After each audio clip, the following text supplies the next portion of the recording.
What's going on, guys? So a lot of people have requested us to make a video on the cable crunch, so here it is. I know I was stuck doing it very incorrectly back in the day. Please give us a thumbs up and enjoy the video.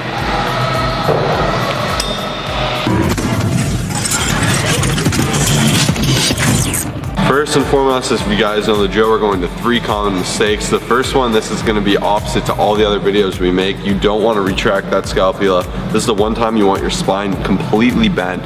So you want to get that hunch even when you're lifting up. You want to hold that hunch because you have to consider you're actually trying to crunch here. If you have this retracted, you can't really get a good crunch.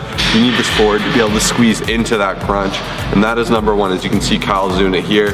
He's got his back very postured. It looks very awkward. It looks like he's trying to kiss the floor, and that's what you're gonna get, as opposed to actually trying to drive that chin all the way down to the knee and really get that big contraction that you're aiming for with this exercise.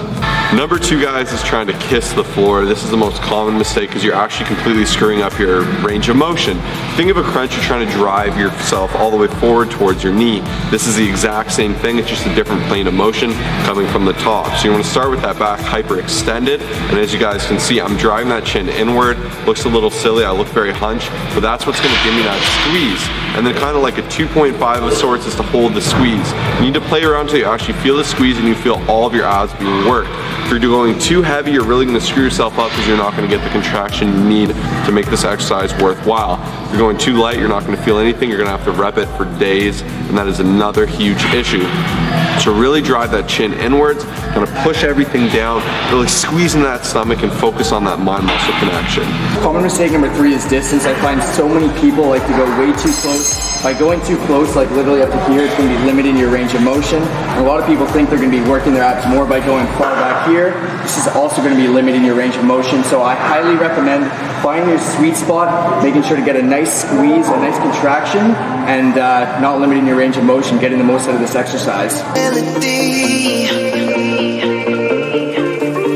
Alright guys, from the A to Z of this exercise, I'm going to keep it American even though we're Canadian.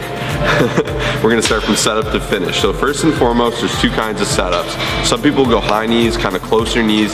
That'll keep your hip upward more. I like this a lot better because I get a lot more initial hip flexion, which really helps you drive the force into your core.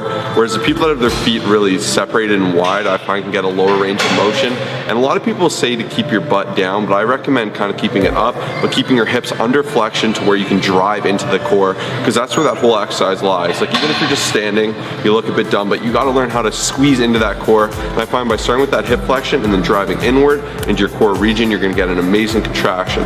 So that's why I would recommend closer knees. If you do find wider knees more comfortable because your hips and get better flexion, that's up to you. Next and most important is your grip. You're going to get a grip like a Facebook grip. You're gonna grab on.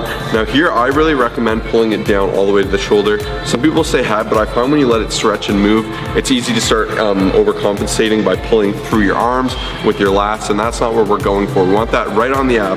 So you're gonna pull that downward here, as you guys can see. I have it nice and close to my head. Now from here, I kind of get that weird little bend in the back, right? So that's a hyperextension of the back, which is normally a horrible thing in exercise. So this is the one time we're gonna run contrary to that typical rhetoric.